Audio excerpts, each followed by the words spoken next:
Currently, vaccines and vaccination are simply not featured prominently.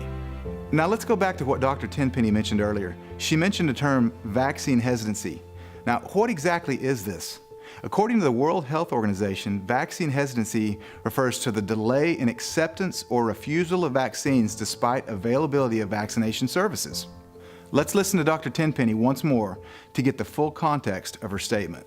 The only thing that they're told is here's the schedule and here's how you give it, and you really need to deal with those parents who are doing this whole thing called vaccine hesitancy now, which is being published in all of the medical literature saying that all of these crazy people, why wouldn't they want vaccines? They're actually even combing information off of Facebook of the arguments that people get into and try to come up with arguments to convince more and more people why they should be vaccinated. In an attempt to have a safer vaccine approach, I did something in 2008 when I started integrative pediatrics that is pretty much unheard of for a pediatrician to do, and that is to one by one give parents the real facts about the vaccine, the benefits of the vaccine, the risks, and the alternatives. So informed consent. And I truly believe this is what doctors should do. We need to get back to doing that if we're doing something to a healthy person. You know, you got a healthy child in front of you and you're saying, well, we're gonna do this thing to you, this vaccine, and it's a good idea. And all they're being told is it's safe and effective, do it. And oh, by the way, if you don't do it, you're gonna have to leave my practice. That's what's happening today. That should be illegal. I mean, if you have a doctor that's telling you to leave your practice if you don't do what I say, that's called paternalism, and we were taught in medical school that is the worst way to practice medicine. And yet the Academy of Pediatrics is now saying that's okay. Today, pediatricians are being trained on how to, I would just use the word coerce, their patients into doing all the vaccines. Why do pediatricians need to convince and coerce parents to vaccinate? Shouldn't parents be presented with the facts and then be able to make up their own mind?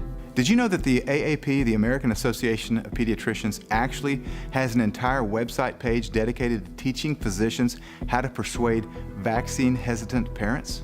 Some parents just want to spread out vaccines, but in the video entitled, "Are There Too Many Vaccines?" in order to convince the mother, who's really an actor, that there's no need to spread out vaccines and that really doesn't give you any additional benefit, the doctor, who's also an actor, refers to a study of over 1,000 children where, quote, researchers found no evidence that getting all the vaccines on time during infancy is associated with any developmental delays. The study to which she was referring was published in the journal Pediatrics in June of 2010. Sure enough, here's the conclusion, and I quote, "Timely vaccination during infancy has no adverse effect on neuropsychological outcomes 7 to 10 years later. These data may reassure parents who are concerned that children receive too many vaccines too soon." That's the actual conclusion. Now, the children studied were born between 1993 and 1997. So let's take a look at the actual vaccine schedule back then. In 1995, prior to 18 months, a typical baby would receive the 3 doses of the Hep B, DPT, Hib, and polio vaccines, as well as the MMR, a total of 13 doses. However, according to the CDC schedule in 2016, by the age of 18 months, a typical child would receive 3 doses of Hep B, 3 doses of rotavirus, 4 doses of DTaP, 4 doses of Hib, 4 doses of pneumococcal, 3 doses of polio vaccine, influenza, and the MMR, varicella, and 2 doses of Hep A, for a total of 26 doses. That's exactly double the doses that were studied in the original study. How can the AAP take a study that concluded that 13 doses had no effect on neuropsychological development, and then apply that same study to 26 doses and come to the same conclusion without any further studies? Let me ask you a question. Is it possible that some vaccines work and some vaccines don't? Is it possible that some vaccines cause severe side effects and some don't? We have to look at vaccines on a vaccine by vaccine basis. So saying that you have concerns about the hepatitis B vaccine, about the infant series of the hepatitis B vaccine, which is not based on science, doesn't mean that you want to throw the baby out with the bathwater and you want to do no vaccines ever for any children. That's not what this is about. But what ends up happening is that a parent who says, like I did, a parent who says, I want more information, I don't think I need the hepatitis B vaccine, I'm hepatitis B negative, my husband is too, we've been in a monogamous relationship for 3 years, there's no chance that my child could get exposed to this disease, is then told, well, you're an anti-vaccine fanatic, how dare you question our science, which, you know, and then is vilified and ridiculed, and then that parent ends up turning away from all vaccines because they've been sort of ostracized by, you know, mainstream medicine. Another problem that I see out when people talk about vaccines is that it's very convenient to paint all vaccines with the same brush, and we can't do that because the fact of the matter is there are different kinds of vaccines. Some of them have live viruses, some of them have killed viruses, some of them have killed bacteria, some have pieces of bacteria, pieces of virus, and so we have to distinguish, are we talking about a live virus? The influenza vaccine, we talked about pertussis, whooping cough, but we didn't talk about the vaccine, but that's another killed vaccine, a subunit vaccine, meaning it has particles of the, either some of the toxins or some of the pieces of the external bacteria. And so those vaccines don't stimulate immunity on their own, you have to add aluminum to them, whereas influenza vaccine, you don't have to add aluminum to the influenza vaccine, but most of the other killed vaccines, you do need to add aluminum. And when you do that, what happens is you're stimulating that more of an antibody response than a cell-mediated response. And so those are the people that are going to be more prone to allergies later, and who won't have, that's why you need, you know, when you're a newborn baby at 2 months, 4 months, 6 months, you know, in 1 year, and then again when you're 4 years old, and now we're told that every time a woman is pregnant, she needs to get a pertussis vaccine. Well, that's why, because immunity is really short-lived after those particular vaccines. Dr. Humphreys just articulated other issues that arise when vaccines are painted with a broad brush. Some vaccines need additives or adjuvants to create the immune response. And there are different types of immune responses. In other words, antibody versus cell-mediated. The polio and the injected flu vaccines and the DTaP are composed of inactivated kill viruses, while the MMR, measles, mumps, rubella, is composed of a live virus. It's important to remember that there are various types of vaccines, and all of them are different, with different ingredients, different risks, different side effects, different benefits. But let's get back to our focus on the current CDC vaccine schedule, which is one of the things that almost every doctor is taught while in medical school. When I was a baby in 1968, I think I got about 3 or 4 vaccines in total, and I was considered to be fully vaccinated. But in order to be fully vaccinated today, it's much different. What we have now is 69 doses of 16 vaccines that the federal government is saying all the children should use from day of birth to age 18. Back when my children were receiving vaccines in the late 70s and 80s, it was 23 doses of 7 vaccines. So we've had a tripling of the numbers of doses of vaccines that children are now getting. And in that time period, as this dramatic escalation of the child vaccination schedule has occurred, what have we seen? Have we seen children be healthier? Just the opposite. We have an epidemic of chronic disease and disability. 1 child in 6 in America now learning disabled. 1 in 9 with asthma. 1 in 50 with autism. 1 in 400 developing diabetes. Millions more with inflammatory bowel disorders, rheumatoid arthritis, epilepsy. Epilepsy is on the rise. We have children who, 30% now of young adults have been diagnosed as having a mental illness, anxiety disorder, bipolar, schizophrenia. This is the worst public health report card in the history of this country. And it has coincided perfectly with the tripling of the numbers of vaccines. If a pediatrician does not abide by the standards of vaccination and promulgate them, then they themselves become legally liable for being sued. So even if they're open and they're like, oh, well, she doesn't want to vaccinate according to the schedule, and then someone actually gets injured or gets an infection, then they themselves could be legally liable. Whereas they are completely expunged of all liability if they follow without any thought the vaccine schedule. When I was a kid, I got smallpox vaccine and I got polio vaccine, and that was it. My kids received 69 doses of 16 vaccines. A typical 2-month-old baby will be getting as many as 9 vaccines at once. I mean, it may not be 9 injections, but it's 9 vaccines. I mean, can be at once. They can be getting a hepatitis B, diphtheria, pertussis, tetanus, polio, Haemophilus influenza B, pneumococcal, rotavirus, and I might be missing one.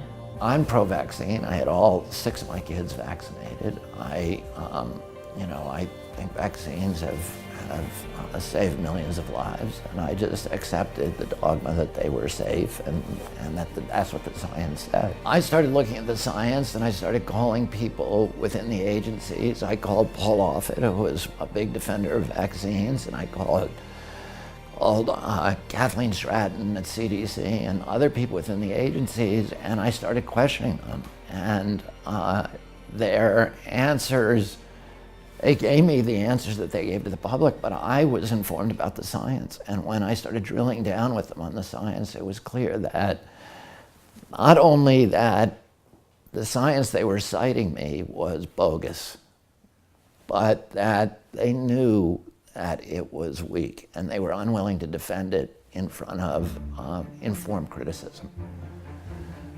And that shocked me, because these were not, I was used to environmental agencies becoming captured, but a public health agency that is charged with protecting the health of our children, to lie about science and to manipulate science, which is what they were doing, it just seemed criminal. There was a study published in Pediatrics that showed that parents who decided to delay or forego some vaccines were parents who made over $70,000 a year and had the most education.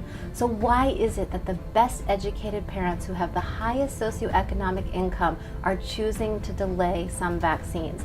It's not because something is wrong with those parents, it's because something is wrong with the current CDC vaccine schedule. I'll tell you an industry kept secret, which is that a lot of doctors in America are choosing not to vaccinate their children on the current CDC schedule. Almost every doctor I've interviewed has chosen an alternative schedule for their children that is based on better health and better science. It's a really well-kept secret that the people working at the CDC are also alternating the vaccine schedule for their own children. And how do I know that? I know that because I've talked to them. So I had someone who's an active, very, very vocal spokesperson for the current vaccine schedule who confided in me that that person did not do the hepatitis B vaccine, because when that person looked at all of the data, that person realized that it wasn't a good idea.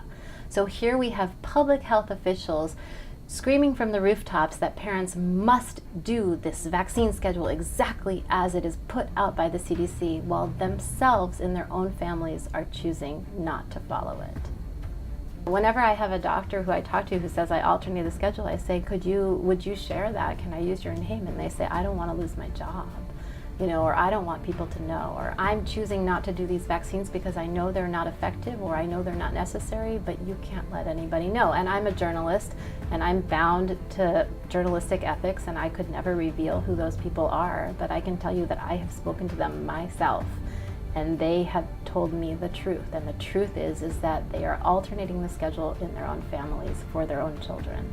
Why would CDC employees not follow their own vaccine schedule? Why would pediatricians not follow their own vaccine recommendations to their own patients?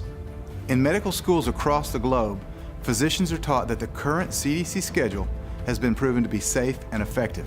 In 2013, the Institute of Medicine, National Academy of Sciences, issued a report that said that the current federally recommended child vaccine schedule of 49 doses of 14 vaccines given between day of birth and age 6 has not been adequately studied for safety.